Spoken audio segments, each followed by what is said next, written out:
Welcome back to another video. Have you ever been made to feel you're too old to conceive, or were told there's nothing wrong with you and yet still can't conceive or sustain a pregnancy?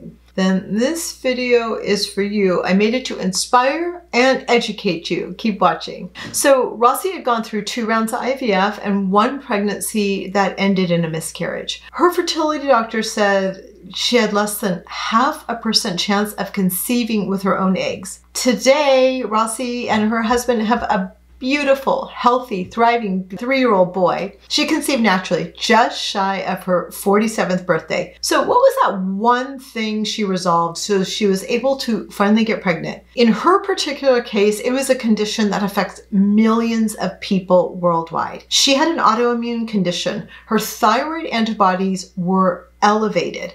And according to a PubMed study, autoimmune disease is a cause of infertility. In her case, thyroid autoimmunity is the most prevalent autoimmune condition affecting 5 to 20% of women of fertile age. The crazy thing was, though, she had been to 2 fertility clinics. No one had tested her for this condition. I'll tell you how to test for it in a minute. Her husband also had very poor sperm quality, and that was largely overlooked. That's why I love that you are educating yourself and advocating for yourself. Please never stop doing that. The healthcare system is broken, and according to a renowned fertility specialist, so is the IVF fertility industry. Have you heard of a doctor by the name of Sammy S. David? Sammy S. David was considered the pioneer of IVF in New York City back in the early 80s, in the very beginning. He says, and I quote, "Most of the patients who come to see us have already seen at least 1 fertility doctor. When we ask new patients, 'What's your diagnosis?'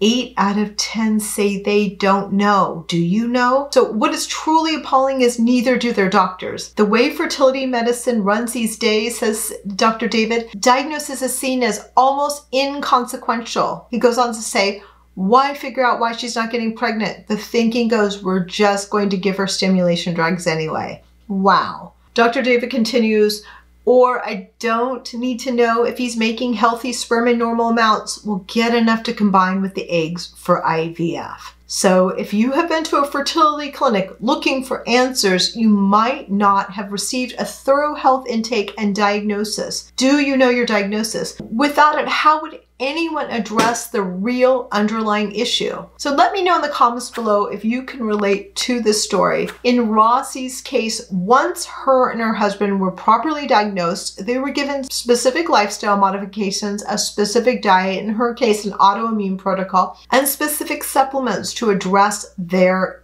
individual health issues.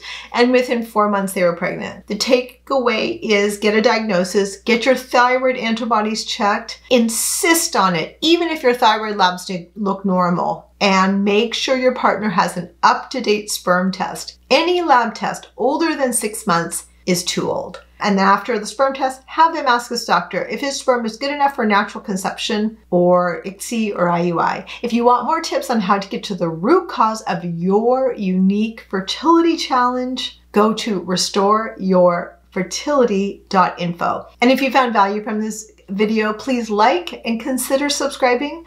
I made these other videos for you, and I'll see you on the next video. Okay, thanks so much. Take care.